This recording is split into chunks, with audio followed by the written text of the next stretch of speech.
It is extremely important to me that the stories we share are authentic and that we strive to tell both perspectives. I've been a local to this remarkable island 3 times and a tourist too many times to count.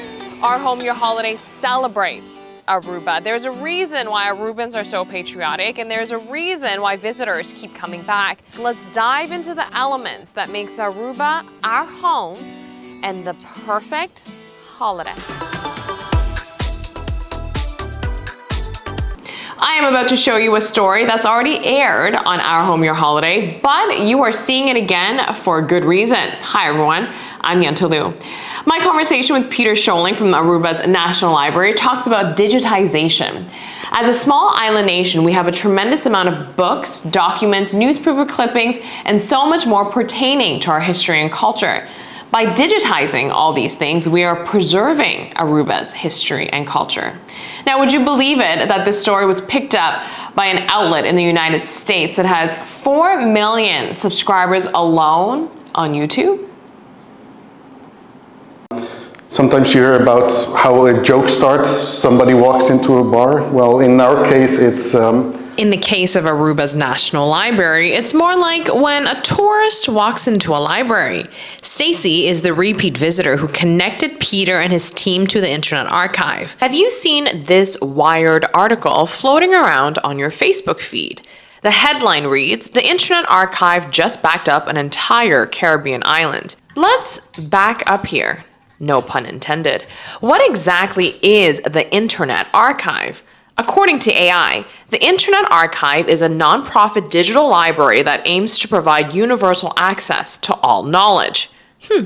Good to know. For the last 15 years, with Peter at the helm of digitization at Aruba's National Library, he and the small library team have been working on digitizing articles, documents, photos, and more. But the connection one tourist made between the island's library with the Internet Archive propelled them to a major step forward. That chance visit in 2018 was brought us a solution that we were trying to figure out on ourselves and didn't have the money or the means or the structural means for anyway. It was just an experiment, something, let's just do it, and it grew into something that now has, well, one of the biggest digital collections in the Caribbean, the biggest collection in Papiamento. Unbeknownst to me, Aruba was one disaster away from losing all our historical printed work, along with other tangible resources pertinent to the island's history as well as culture. Although our collections are not in imminent danger, we're still on an island, we still have limited means, but we've been preserving our collections over the last 75 years. We have documents in our collections dating back to 1577, so the imminent danger is not there, but there's always a risk. We have power outages, leaks. We know that we have to safeguard our history, our culture, all those limited run publications that maybe we only have the only copy of, or one of the only copies here in our library, that we need to preserve that for the next generation. Although you're not in the hurricane belt, you're still, a fire can happen. Anything can happen, a flood. I mean, we had an earthquake in New Jersey last week, which is abnormal. So anything could happen.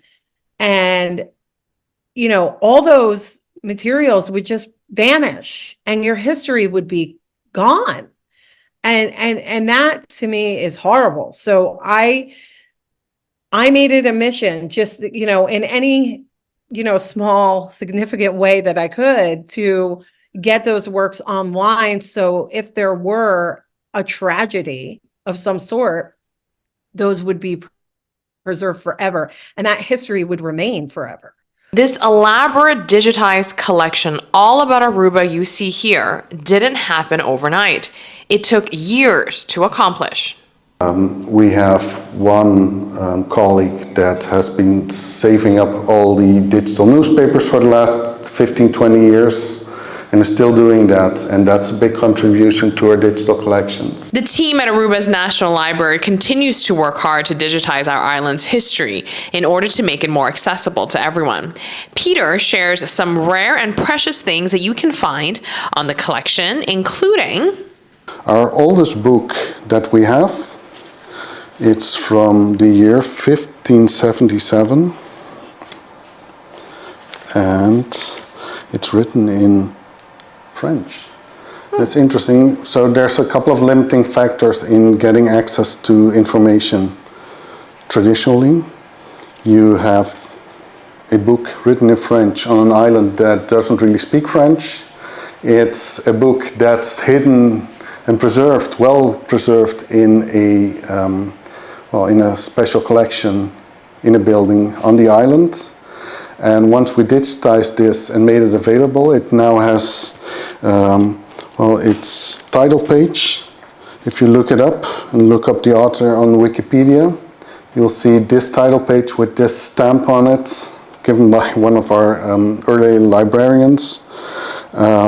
And now it's one of the most visited and most used books in our digital collection. So this is a register of inhabitants of the island of Aruba from the year 1868. It's just a couple of years after the abolition of slavery on the island and in the Dutch colonies. And it is the first register, first written document that lists all the inhabitants of the island and their last names, including the newly formed last names, newly given last names, together as citizens, inhabitants of the islands. Our visitors' love for the island will forever continue to amaze me. Everyone that visits there, in my opinion, falls in love. You know, love at first sight when you go to Aruba, because there's really nothing negative about the island. I can't think of one thing, to be honest. You have everything. You have the desert, you have, the ocean. It's just the food, everything. There's just so many things. The culture is so rich. Even the art is outstanding, on the buildings. So what's not to love? So why wouldn't you preserve that? Visit collection.aw to see anything related to Aruba's history, heritage, culture, and so much more. Shortly after my conversation with Peter aired on Tell Aruba, I uploaded it on YouTube. Then I received this email. Hi Yentl, I'm working on a segment for PBS NewsHour about the efforts of island nations digitizing their island's cultural history in the hopes of protecting it against real-life climate disasters.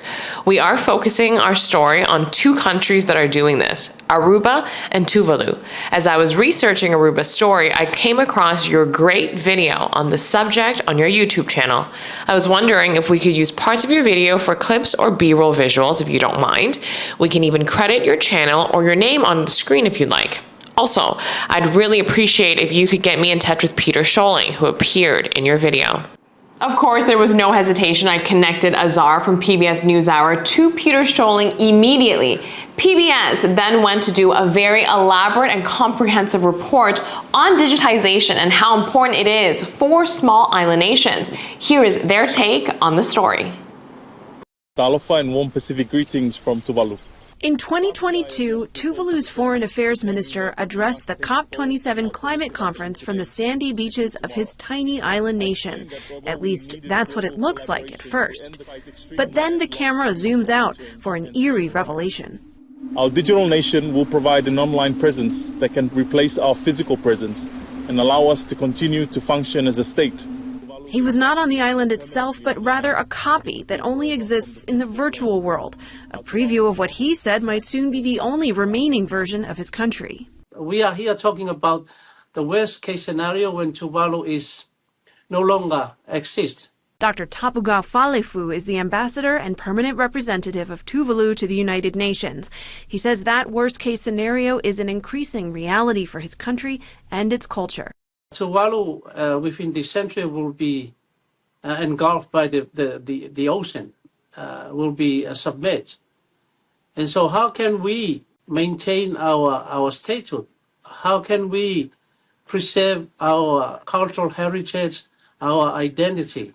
Tuvalu's Future Now project is intended to not just preserve the past, but to protect the country's future, making sure its nearly 12,000 people can still claim citizenship and have access to government services, even if the physical country no longer exists. So far, 26 countries have recognized the so-called digital statehood. Tuvalu isn't alone. Other island nations are taking on similar projects even if they aren't at immediate risk of disappearance. We have a responsibility to safeguard our collections, our island's history, our cultural history. It's becoming more important than ever. On the island of Aruba, Peter Scholing is digitizing the National Library.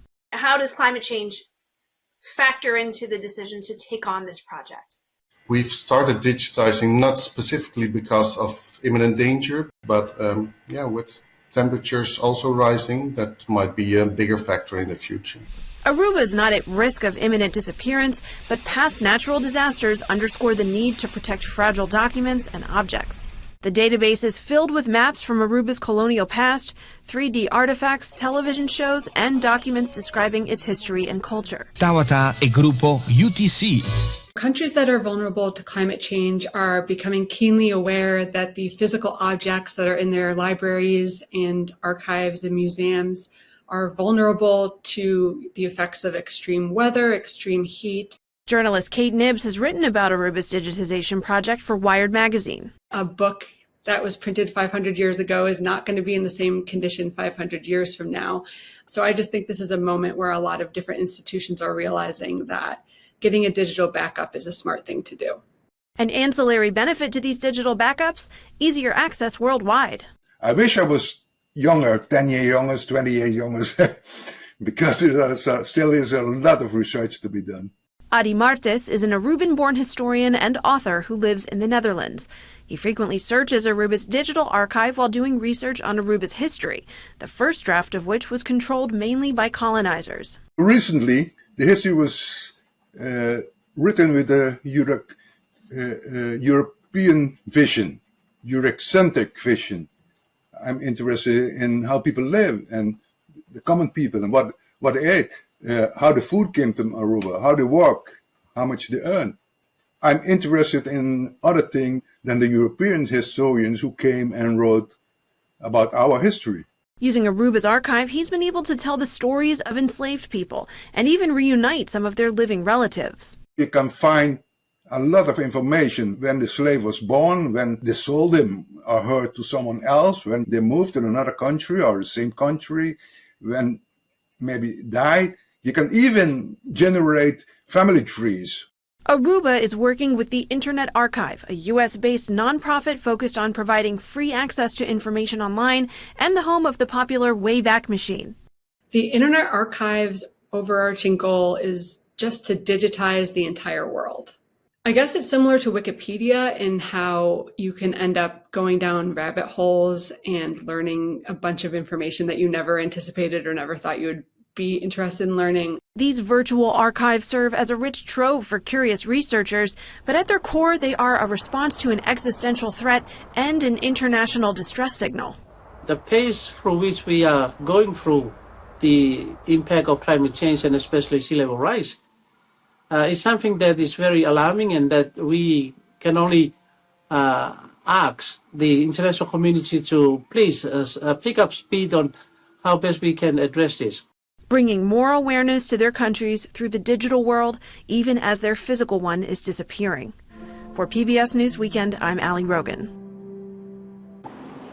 PBS is a nationally syndicated news program with a very large audience. For them to feature our library's work in digitization is tremendous exposure. Thank you to Edric, Peter, Graciela, and the entire team at the library for their hard work on preserving Aruba's history and culture.